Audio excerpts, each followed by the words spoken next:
He lived a life no one could have imagined. Back in Oak Ridge, one of the former guard's neighbors was a Holocaust survivor.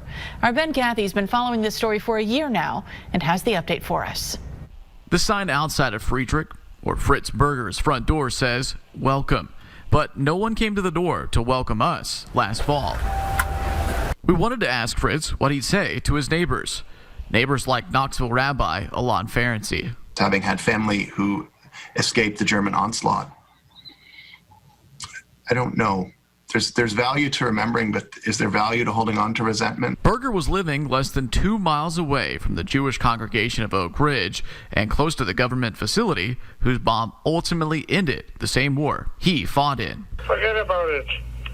I can talk. My lawyer told me so. For several years, the Department of Justice's Human Rights and Special Prosecutions team has been working its case against Berger. It's all lies. Berger and his family lived in America for 61 years.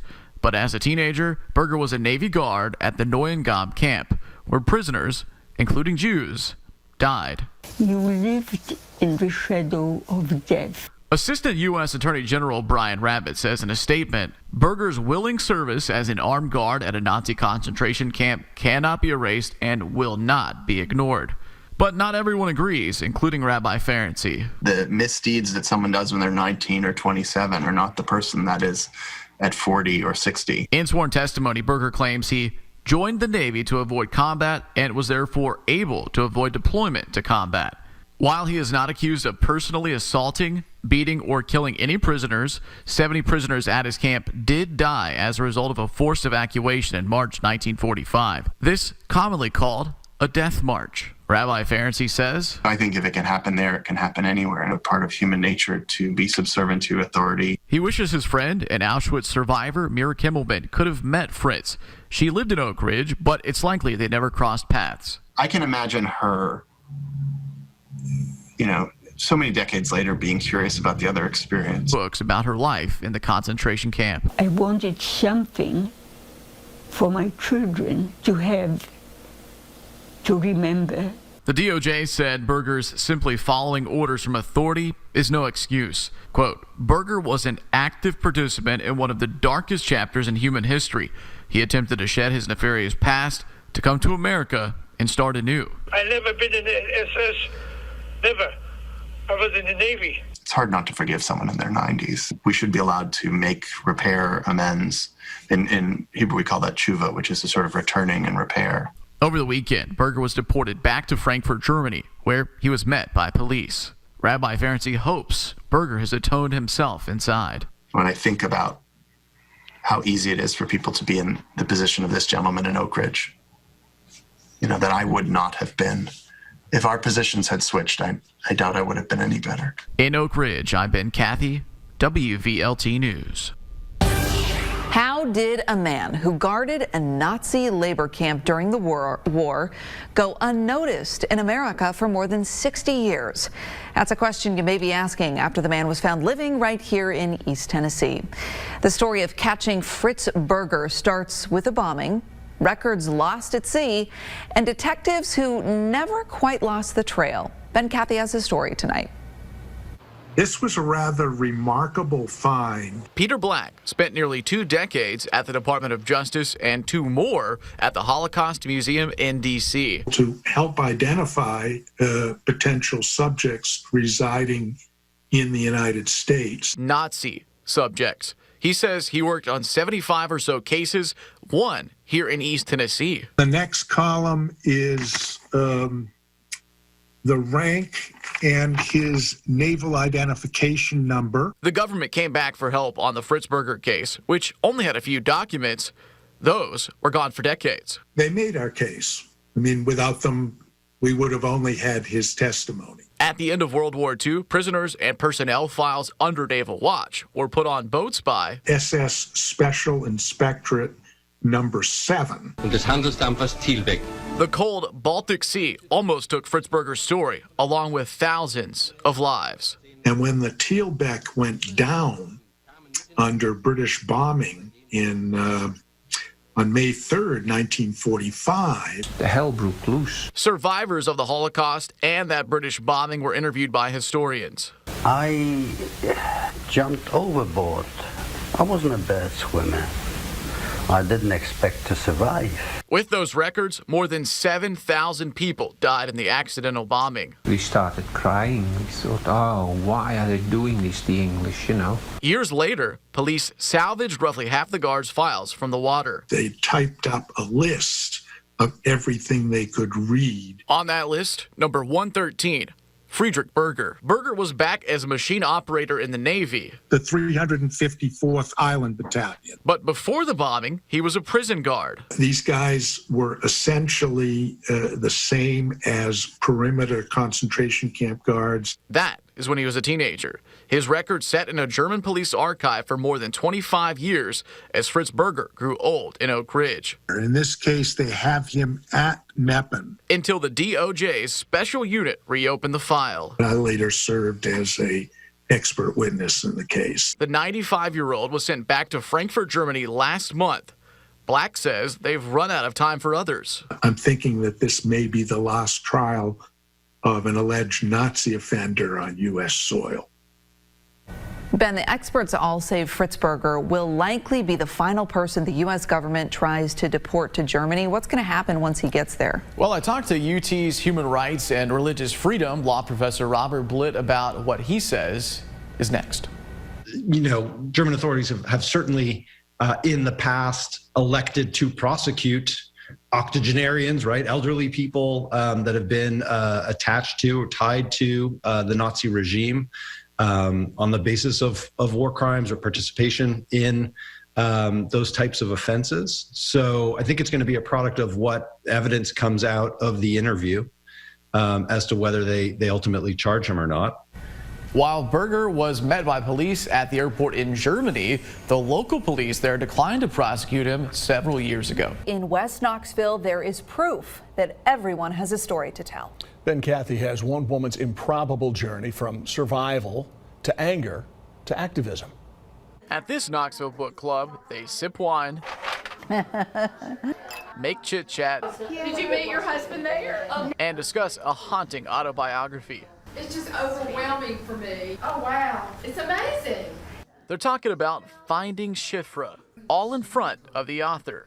I'm Sonia Dubois, a hidden child most of my life. Sonia, born Clara Van Tyne, a name she'd never heard of until she moved to America in the early 50s. I didn't find out the truth until I was 12 years old. Her parents, in their only chance to save their daughter's life, gave her away to a Dutch family they hardly knew. Sonia never even saw a photo of her biological parents until she was 60. It's a long time to wonder what your mother looked like, what she smelled like. She says her foster parents made a pact not to tell her the real story of her birth.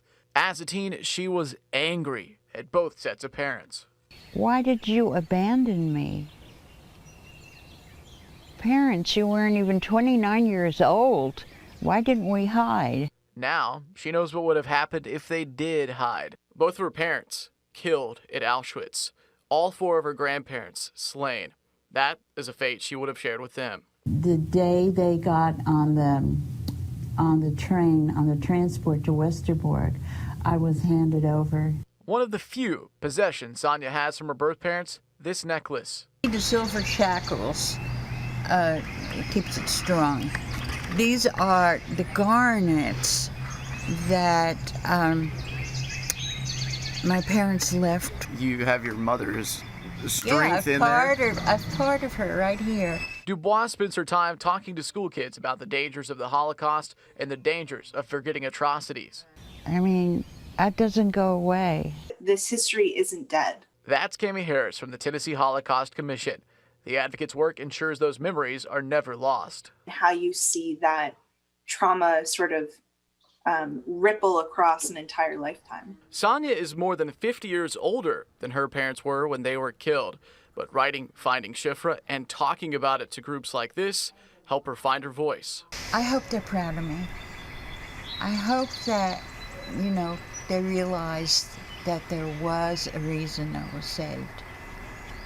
that I have the responsibility, and I take that seriously. And Ben, there's another element to this story. A person with ties to the Holocaust who lived 20 minutes up Western Avenue from Sonia, Fritz Berger, labor camp guard, who was recently deported to Germany. Yeah, you know, the Tennessee Holocaust Commission didn't even know about this case until it became public about a year and a half ago, until the Department of Justice brought this. Tonight at 11, we'll hear from Sonia what she thought. You know, some people have been forgiving that we've talked to about the Berger case. Sonia says not so. She wants to keep her family's memory alive, but she's not forgetting about the Berger case anytime soon. An admitted Nazi labor camp guard living in Oak Ridge is back in Germany. The Department of Justice wanted Fritz Berger out of the U.S., even though he maintained he just followed orders. Our Ben Cathy has been following this case for more than a year. After months of requesting information about this from the federal government, Ben finally got answers. He is not allowed to legally re-enter the country. John Richardson, a federal immigration judge for 28 years, says the law is clear. It really doesn't make any difference how long he's been here. Fritz Berger lived in America for 61 years. But in February 2019, ICE agents knocked on his front door in Oak Ridge. Here's what Immigration and Customs Enforcement told us. ICE communicated details of Berger's impending removal with him and one of his family members in advance of his removal date. Before ICE contacted him, he was unknown outside his neighborhood. The Tennessee Holocaust Commission wasn't even aware of Berger. I mean, no one expects that their neighbor or a community member was a participant in the Holocaust. That's Cami Harris from the Nashville-based group. ICE told us that Fritz needed extra care, a charter plane, to return to Germany. Berger was flown to Europe on a special aircraft called an air ambulance. From McGee Tyson to Bangor, Maine, on to Frankfurt, Germany. Before being deported to Germany, he told me of his time at Neuengamme. I never been in the SS, never. I was in the Navy. After Fritz was deported from this house in Oak Ridge, he initially agreed to meet with German police for their own investigation, but he soon changed his mind. That means the case is shelved, probably for good. A Berlin-based writer for the Associated Press says the story never generated much interest in Germany, but that wasn't the case here. A lot of our survivors were really affected by it, though, and had really strong opinions on it. When I found, including Sonia Dubois. You can't tell by her accent, but the Knoxville woman was hidden as a child when her parents and all 4 grandparents were killed in the Holocaust. this was a orchestrated annihilation. Germany's very strict privacy laws won't reveal where Berger is living now, but his American attorney says Mr. Berger is safe and sound, not in any type of custody, and wishes to remain in peace. Dubois wishes her parents could have lived safe and sound. I don't care what depth he was involved in, whether he, just watched, he was following orders to put people to death. Hello? Hi, is this Fritz? Yes? Berger only answered my calls one time. You believe what those lying guys in government say. It's not the truth what you're saying. And yet he admitted to being a guard at a Nazi-backed labor camp. Judge Richardson said those facts are what matters. When it comes to persecutors, there's very, very little discretion. As for the Holocaust Commission? One of the big takeaways from the Berger story is you never know. You never know where people landed. You never know what people's history is. I'm Ben Cathy, WVLT News. And Berger's lawyer did talk with Ben today. He said Berger is living with his family, he's healthy, and he's thriving.